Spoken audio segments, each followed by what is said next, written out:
오늘 본문은 예수님께서 처음 첫 4명의 제자들을 부르시고 사명을 주시는 장면입니다. 오늘 본문을 통해서도 그렇습니다. 우리가 많은 영적인 교훈들을 끄집어낼 수가 있죠. 첫째는 예수님은 생업의 현장에서 제자들을 부르셨다는 겁니다. 주님은 어떻게 우리를 부르시는가? 특별한 장소가 아니라 우리가 일상에서 살아가는 평범한 생업의 현장에서 우리를 부르신다는 겁니다. 18절, 19절 다시 보십시오. 갈릴리 해변에 다니시다가 두 형제 곧 베드로라 하는 시몬과 그의 형제 안드레가 바다에 그물 던지는 것을 보시니 그들은 어부라. 말씀하시되 나를 따라오라. 내가 너희를 사람을 낚는 어부가 되게 하리라 하시니. 지금 예수님께서는 변두리 어부 출신인 사람들에게 놀라운 말씀을 하십니다. 너로 사람을 낚는 어부가 되게 하겠다. 이렇게 부르시고 사명을 주고 계시죠.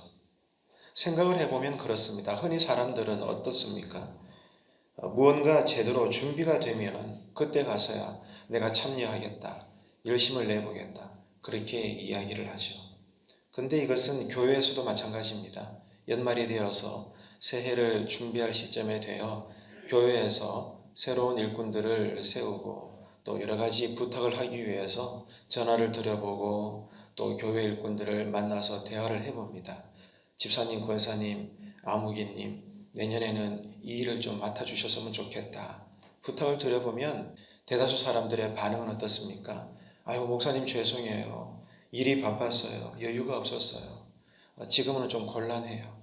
다음에 제가 때가 되면 좀 한가해지고 제 믿음이 좀 꽉 채워지고 뭔가 준비가 되었을 때 그때 제가 한번 맡아보겠습니다. 아유, 그래도 한번 해보세요. 하나님께 써내 주실 거예요. 아이고, 목사님 자꾸 그러시면 저 교회 옮길 겁니다. 그런 경험도 있습니다. 여러분은 어떻습니까? 물론 그럴 수 있죠. 충분히 이해가 됩니다. 우리가 분명히 바빠서 여건이 안 되어서 준비가 미흡하기 때문에 저는 안 됩니다. 진심으로 그렇게 말할 수 있죠. 하지만 예수님께서는 우리 방식대로 우리를 쓰시지 않는다는 겁니다. 우리의 생각과 달라요, 주님은. 우리의 방법과 다르게 행하십니다. 그래서 오늘 본문에도 나타나고 있지만 주님은 우리를 언제 부르시는가, 어떻게 부르시는가, 우리가 준비가 되었든 준비가 안 되었든 모든 것들이 충분하든 자격이 있든지 없든지 간에 주님 뜻대로 따라합시다. 주님 뜻대로 쓰시는 거예요. 우리 편에서 내가 나를 어떻게 여기는가는 중요하지 않습니다. 주님께서 완전하시기 때문에 우리가 부족할지라도 완전하신 그분이 우리의 일상의 평범한 생업의 현장에서 우리를 부르시고 사명을 주신다는 거예요. 이 주님의 원리와 성품은 변하지 않습니다. 그렇기 때문에 오늘 이 하루도 내 삶의 형편이 여건이 어떻든지 간에 성령님의 세밀한 음성을 듣게 되셔서 우리에게 은혜 주시려고 우리를 쓰시려고 우리를 부르시는 그 음성을 듣고 믿음으로 반응하시는 복된 한 날 되시기를 축복합니다. 자, 두 번째, 그러면 누구를 부르시는가 그 말이에요. 그것은 놀랍게도 비천한 자들입니다. 잘난 자가 아니에요. 갖춰진 자가 아닙니다. 내노라 하는 자가 아니라 모두가 다 비천한 자를 불러서 제자를 삼으시고 사명을 주고 계신다. 본문 18절입니다. 보십시오. 갈릴리 해변에 다니시다가 두 형제 곧 베드로라 하는 시몬과 그의 형제 안드레가 바다에 그물 던지는 것을 보시니 그들은 어부라. 당시의 첫 제자 그룹이었던 4명의 사람들 누구였죠? 베드로, 요한, 안드레, 야고보. 자, 이들의 공통점이 뭐예요? 그 당시에 고급 인력이 절대로 아닙니다. 어느 회사가 보더라도 저 사람 괜찮은데 빨리 우리 회사 직원을 삼아야 되겠는데 모두가 탐내는 사람들이 아니라는 거예요. 고급 인력이 아닙니다. 주변에 흔하디 흔한 천한, 무지한 어부일 뿐이었습니다. 그런데도 예수님께서는 어떻게 행하셨죠? 묻지도 따지지도 않고 그들을 불러서 그냥 다짜고짜로 어떤 의미에서는 일방적으로 그들을 제자를 삼으시고 사명을 주고 계십니다. 이처럼 주님께서는 어떤 분이신가? 잘난 자가 아니라 의인이 아니라 못난 자, 비천한 자, 죄인들을 불러서 거룩한 사명을 주시는 것을 기뻐하시는 분이시다. 할렐루야. 그 주님의 기뻐하시는 모습을 볼 수 있는 믿음의 눈이 열리기를 축복합니다. 세상은 우리에게 자격을 갖추라고 요구합니다. 그러면 내가 너를 쓰겠다. 준비를 해. 더 많이 공부해. 1등을 해. 자격증을 가지고 와. 그러면 내가 너를 써줄게. 이게 사회에 속한 모든 기관과 또 회사와 모든 조직에서 우리에게 요구하는 것이죠. 하지만 예수님께서는 그렇지 않습니다. 우리의 조건이 필요치 않아요. 왜? 그분 홀로 완전하시기 때문입니다. 완전하시기 때문에 아무나도 상관이 없어요. 그래서 주님께서는 이 땅에 죄인의 친구로 오셨고 또 비천한 자를 불러서 오른팔로 왼팔로 삼으시는 겁니다. 중요한 것은 그분이 아무리 비천할지라도 지금 나를 부르고 계시는가. 성령님의 세밀한 음성을 듣는 삶의 은혜가 있게 되기를 축복합니다. 오늘 이 새벽에 기도할 때도 여러분을 향하여 준비되어 주신 하나님의 분명한 음성을 듣는 기도의 자리가 되시기를 축복합니다. 그리고 무엇보다도 중요한 것이 있어요. 내가 이렇게 가치가 없고 자격이 부족함에도 불구하고 내가 이렇게 솔직히 남들이 나를 보고 내가 나를 봐도 나는 정말 비천할 뿐인데 그럼에도 불구하고 주님께서 나를 부르신다. 오늘도 나를 일꾼으로 쓰시려고 한다. 여러분 이게 어떤 의미겠습니까? 전능하신 하나님께서 나와 함께 일하기 원하신다는 거예요. 이거 충격적인 거예요. 하나님이 뭐가 답답해서 뭐가 부족해서 여러분들을 부르십니까? 하나님이 뭐가 아쉬워서 여러분과 함께 일하시겠다는 겁니까? 다시 말해서 우리 편에서 이것은 너무나 놀라운 영광이에요. 그 누구도 아닌 하나님께서 여러분을 부르시고 일거리를 주시고 함께 일하시겠다는데 이것보다 더 큰 영광이 있습니까? 아무리 예수를 오래 믿었어도 여전히 육신의 눈으로 볼 때 틈틈이 교회에서 여러분의 이름을 부르며 전화를 하며 보자 하면 제일 먼저 드는 생각이 아유 또 무슨 일을 시키시려고 우리 마음속에 부담감과 피곤함과 곤란스러움이 올라올 수도 있습니다. 하지만 믿음의 눈이 열리고 믿음의 귀가 열리게 되면 어떻습니까? 하나님께서 교회를 통해서 내가 뭐라고 따라합시다. 내가 뭐라고 나에게 일거리를 주시네? 나와 함께 일하시기를 원하네? 여러분 성령의 사람들은요 눈과 귀가 열린 사람들은 교회에서 어떤 부탁일지라도 나에게 손을 내밀 때 그 반응은 똑같습니다. 감사와 기쁨입니다. 왜? 하나님께서 나를 필요로 하시는구나. 나를 부르고 계시는구나. 놀라운 영광이다. 집안의 이 가문의 영광이다.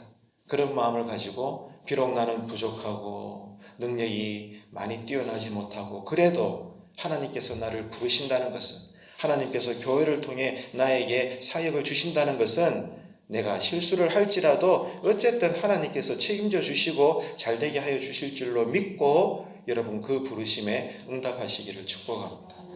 그 사람이 복 있는 사람이에요. 하나님께서 이루어 주실 거니까. 그래서 우리의 믿음의 선배인 사도 바울을 보세요. 사도 바울은 자신에게 있어서 가장 큰 은혜와 자랑이 뭐였다고 고백하고 있습니까? 사역의 열매가 아니라 내가 이방인의 사도로 부르심을 받았다는 것. 여기에 대해서 사도 바울은 목이 잘려 순교할 때까지 가장 큰 자랑으로 여겼습니다. 아, 내가 이런 일을 했어요. 이런 사역을 했어요. 가는 교회마다 교회를 세웠고요. 수많은 사람들이 따라왔고요. 내가 말씀을 외칠 때 수많은 사람들이 거듭났어요. 사도 바울은 이것을 건드리지 않고 언제나 제일 먼저 나오는 감사의 고백이 뭐였어요? 이렇게 괴수 중에 괴수인 나를 이방인의 사도로 삼아주셨다. 나는 이게 너무 감사하다. 이것이 그의 신앙 고백이었습니다.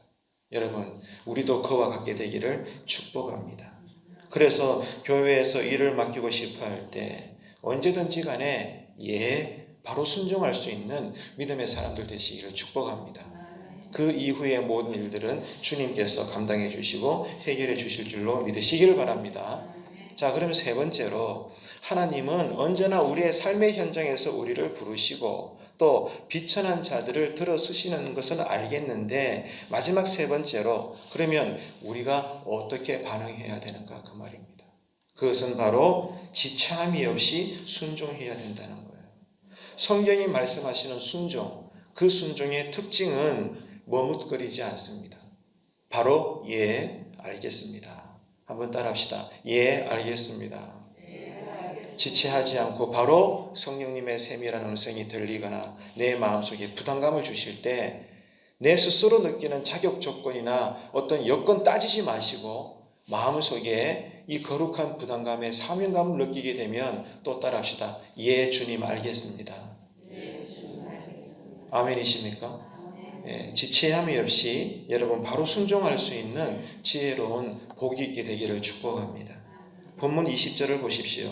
그들이 곧 거물을 버려두고 어떻게 했다고요? 예수를 따르니라. 곧 예수를 따르니라. 이게 우리가 할 일입니다. 그 다음에 모든 행하심은 우리를 대신해 싸워주시는 분은 주님이신 거예요. 우리를 대신해서 싸우십니다. 그분이 주님이십니다. 우리가 할 일은 순종하는 거예요. 예수님께서 부르실 때 베드로와 안드레는 즉시 예수님을 따랐던 것입니다. 자, 여기에 관련해서 누가복음 5장에 보게 되면 이 제자들이 예수님의 말씀을 따라서 깊은 곳에 그물을 내려 많은 물고기가 거두어지는 기적을 체험을 한 이후에 예수님을 따랐다고 증언하고 있습니다. 누가복음에 보게 되면. 지금 우리는 마태복음을 읽었지만 무슨 말입니까? 이것을 통해 우리가 알 수 있는 것은 주님은 누군가를 불러서 제자로 삼고 사명감을 주실 때 그가 믿음으로 충분히 반응할 수 있도록 먼저 은혜를 주신다는 거예요. 그리고 증거를 보여주십니다. 그러므로 따라오너라 말씀하실 때 그들이 즉각적으로 따라합시다. 버려두고 따르니라. 한 번 더 할까요? 버려두고 따르니라. 곧 따르니라. 여러분 이렇게 주님이 그들이 반응할 수 있도록 먼저 어떻게 하시는 거예요? 은혜의 증거들을 보여주시는 거예요. 우리 주님은 그렇습니다. 믿음 약한 우리에게 먼저 보여주시는 은혜가 있어요. 이것을 체험하는 기적이 있게 되기를 축복합니다. 그렇게 될 때 우리가 주님을 바로 따를 수가 있는 거죠. 여러분 오늘 말씀이 참 놀랍습니다.